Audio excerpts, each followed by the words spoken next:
Bonjour à tous, je suis ravi de vous accueillir dans mon autre monde pour la guidance générale de ce mois d'avril pour nos amis les Sagittaires, ascendant Sagittaire, signe lunaire en Sagittaire. Je vous invite à aller voir évidemment vos ascendants et vos signes lunaires. Et j'ai pris le storyboard tarot pour pouvoir faire ces guidances qui sont générales, je vous le rappelle, vous prenez vraiment que ce qui vous parle. On va tout de suite partir avec l'énergie du mois. On va découvrir cette carte magnifique, 6 de coupe.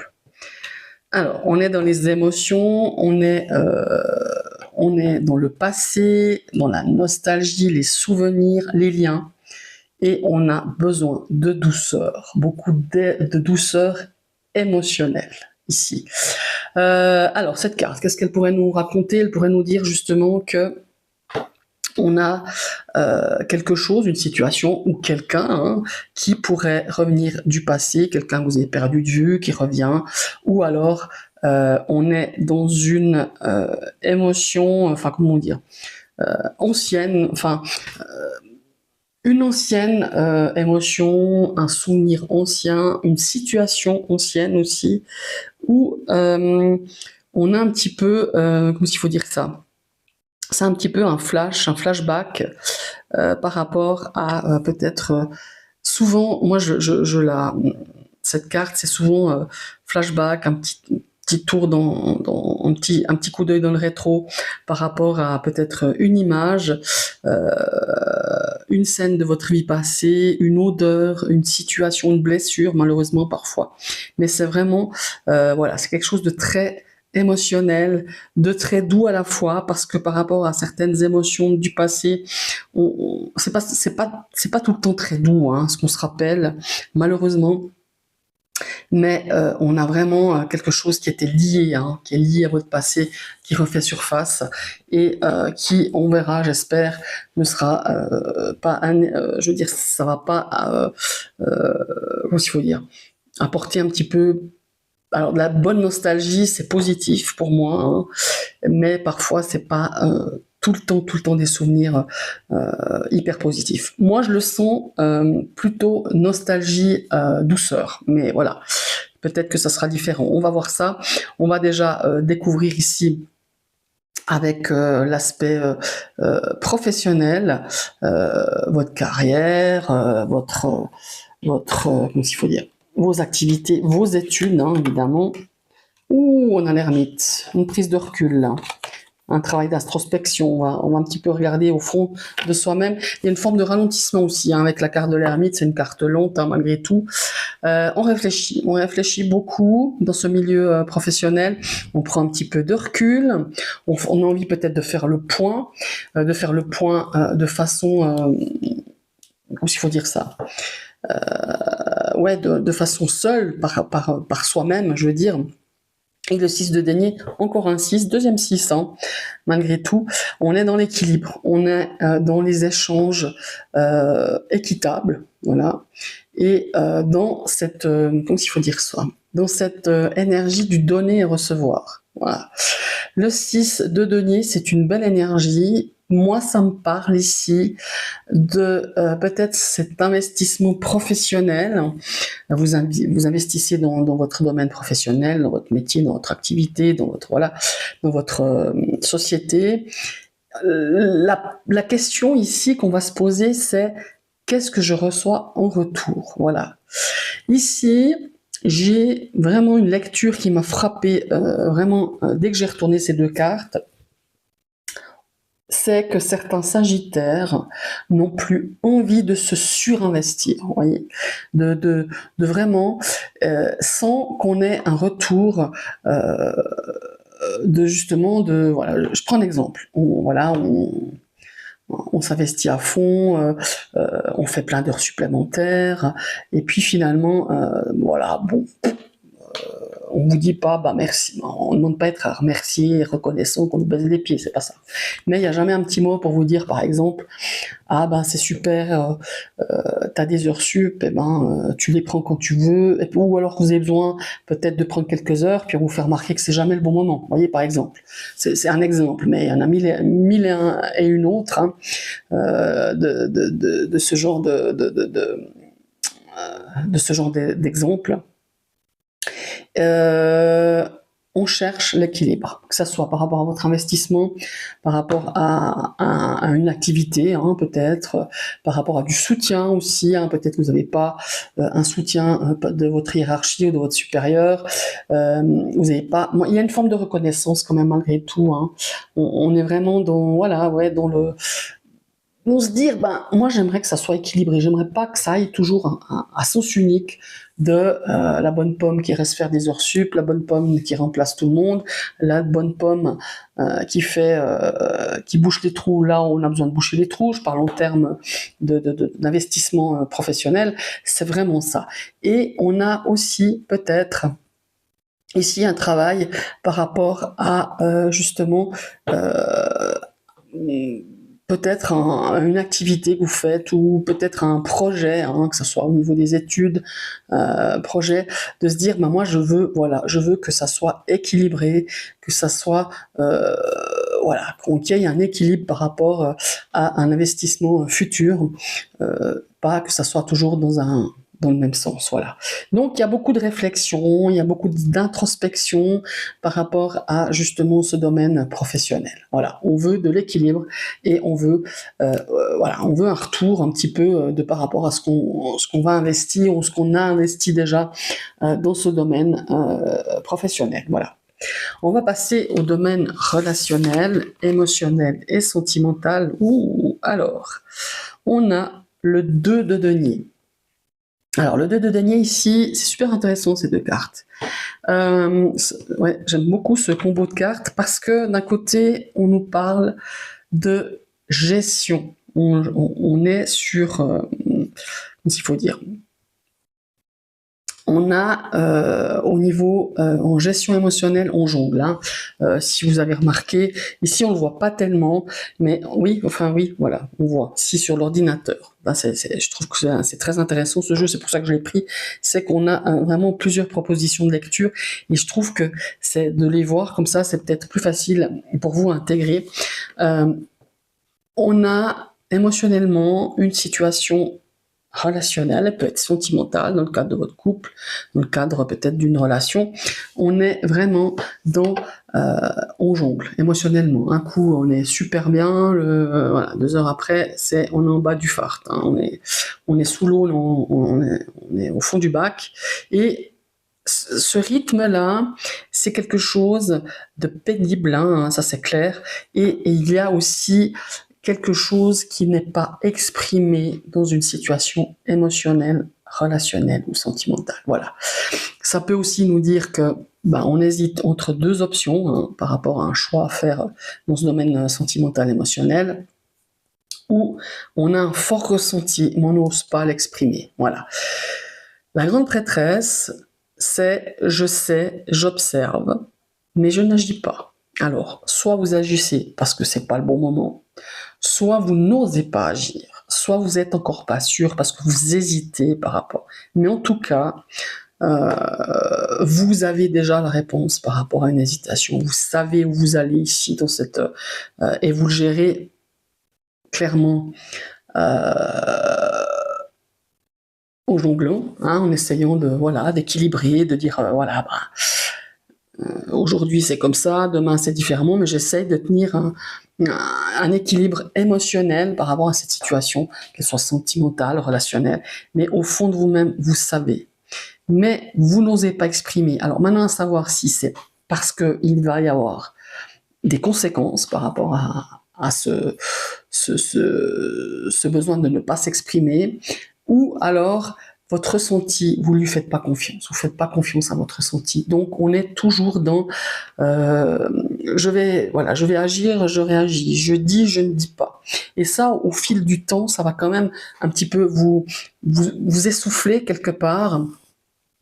Et ma foi, c'est vrai que c'est une situation qui est un peu compliquée. Le conseil, on va voir ici ce qu'il va nous donner, mais pour moi, il y a vraiment cette notion de se dire maintenant, est-ce que j'attends parce que je suis encore pas sûr de moi par rapport à une décision à prendre, ou une décision émotionnelle aussi, ou peut-être par rapport à une situation sentimentale. À voir, on va voir mais pour moi, il y a un manque de confiance en vous et je pense que vous êtes un petit peu, enfin, vous n'êtes pas très sûr encore par rapport à une décision que vous allez prendre. Donc, on garde pour soi ce qu'on observe, ce qu'on remarque et parfois, vaut mieux garder pour soi certaines choses avant de lâcher comme ça des choses où vous-même, vous n'êtes pas sûr de vous. Voilà. Je dis pas que vous n'êtes pas sûr de votre intuition ou de votre ressenti. C'est que vous n'êtes pas sûr par rapport à un choix que vous aimeriez faire. Voilà. C'est surtout ça. Mais la grande prêtresse, elle sera là pour vous aider. Hein. Vous verrez, j'en suis convaincue. Mais vous avez besoin, je pense, encore un petit peu de temps de réflexion, de temps de réfléchir et d'analyser. Parce que la grande prêtresse, elle analyse quand même pas mal. Elle a une forte intuition, mais derrière, il y a une analyse. Elle a besoin d'être sûre d'elle pour pouvoir exprimer ce qu'elle a exprimé. On part dans l'aspect ici financier. Alors, 9 de denier, les gars, il n'y a rien de mieux d'avoir dans un tirage financier, en tout cas pour vous, mes amis les sagittaires. On a de l'indépendance matérielle, on est l'indépendance financière, on est vraiment dans le confort total. On est autonome financièrement et on est bien, les gars. Mais pour arriver à ce 9, c'est comme je le dis toujours, vous avez cravaché, vous avez travaillé, hein, juste avant on a le 8 de denier, on a fait pour obtenir cette stabilité financière, cette autonomie financière, on est vraiment dans cette indépendance. Le magicien, c'est une énergie magnifique, ça nous parle de création, ça nous parle de talent, ça nous parle de capacité à vraiment créer des choses qui pourront vous donner encore une rentrée d'argent supplémentaire, se lancer dans un nouveau projet financier, exploiter un talent, vraiment donner encore plus la confiance en vos compétences, en vos talents peut-être d'investisseur ou par rapport en tout cas à quelque chose en fait, l'argent passe par vos talents, vos capacités. Vous allez créer quelque chose de très juteux. Vous allez le flair pour les bonnes affaires, pour les bons investissements, pour les je sais pas moi, les bons achats. Voilà, il y a vraiment cette notion-là. Mais tout ça, vous l'avez travaillé, comme j'ai dit, vous avez cravaché pour arriver à cet équilibre ici. Déjà un équilibre financier, mais en plus à cette valeur ajoutée que vous avez vous-même entre vos mains. Et pour moi, financièrement, ça va aller de mieux en mieux. C'est déjà top, mais ça va aller de mieux en mieux. Vous allez encore mieux gérer tout ça. Voilà. On va tout de suite partir avec les 2 conseils du mois, les clés pour ce mois d'avril, et on a encore un 6. Eh ben dis non. Alors, 6 d'épée, on a cette forme de passage de quelque chose à beaucoup plus clair, émotionnellement, parce qu'on est dans les émotions, on a un 6 d'épée. Qu'est-ce que je dis dans les émotions? On est dans le mental, pardon. On est dans une forme de transition, de départ. Ça peut être un déménagement, ça peut être quelque chose, voilà. Pour moi, clairement, c'est quitter une situation qui vous prend la tête, qui est de plus en plus lourde, qui est de plus en plus compliquée. Et évidemment, on est toujours dans les épées avec cette reine. Et pour moi, il y a vraiment cette forme de prendre une décision claire, décidée et qui est nécessaire. Voilà. Ici, je dirais que le message qui me vient un petit peu avec ces 2 cartes, le message, le conseil pour ce mois d'avril, c'est de se libérer mentalement, de faire le choix, de se sentir beaucoup plus libre dans la tête et peut-être de se détacher émotionnellement d'une personne, d'une situation, d'une blessure, parce qu'on est dans un 6, je vous rappelle, de coupe, on a 1, 2, 3, 6 quand même. Donc le 6, c'est le changement, c'est l'acceptation, c'est la transition aussi. C'est vraiment un voyage, parfois un voyage intérieur, ce 6. Et c'est vraiment ça. On a, comment s'il faut dire, on a vraiment cette envie d'évoluer, de progresser par se détacher, comme je vous le disais, d'une situation émotionnelle, relationnelle qui est lourde et de partir sur quelque chose de beaucoup plus apaisant. Voilà, c'est ça. Euh, on est vraiment, comment il faut dire ça? On est vraiment dans le de sortir vraiment de cet attachement émotionnel.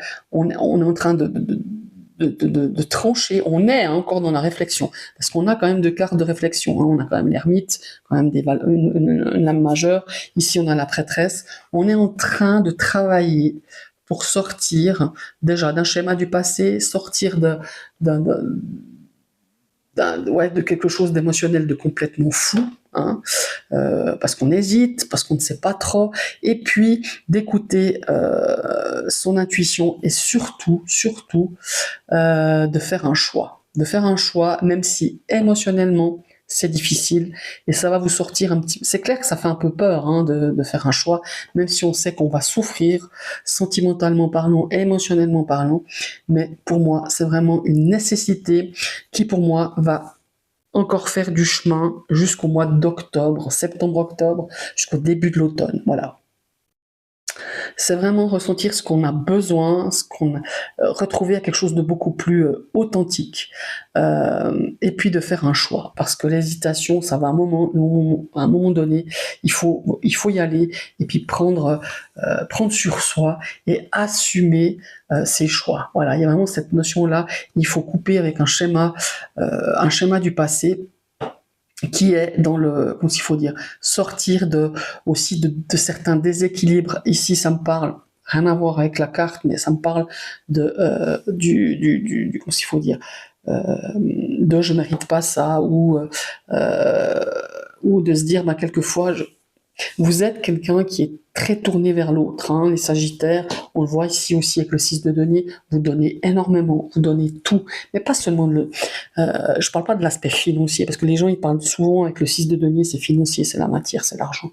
Oui, mais il y a le don de soi, il y a le don de son énergie, le don voilà, de vraiment le don dans sa pure valeur, hein, dans sa pure qualité, je dirais, et on a envie aussi de se dire, bah moi je donne tellement de tout, je mets mon âme, mon énergie, je mets de côté ma vie privée, par exemple pour m'investir professionnellement parlant, et puis c'est pas reconnu, et puis quand on demande quelque chose, on demande un truc, et puis au niveau je dis professionnel, mais ça peut être aussi au niveau relationnel. Et puis non, c'est jamais le bon moment, non, ça va pas, parce que ici et ça. Et ben maintenant c'est fini. Là, vous allez dire, bah maintenant, c'est comme ça, point. Et j'assume, je prends des décisions, je dis non, j'apprends à dire non. Et je pense que ça aussi, ça fait partie d'un schéma de votre enfance, de votre éducation. Voilà, tout simplement. Voilà mes chers Sagittaires, je vais y arriver. C'est votre guidance de ce mois d'avril. N'hésitez pas à liker, à partager cette vidéo, à commenter. Et si vous passez sur ma chaîne et que ce contenu vous plaît, eh bien vous cliquez sur la cloche, ça va vous permettre de vous abonner. Et moi je vous dis à tout bientôt pour une prochaine vidéo. Bye bye.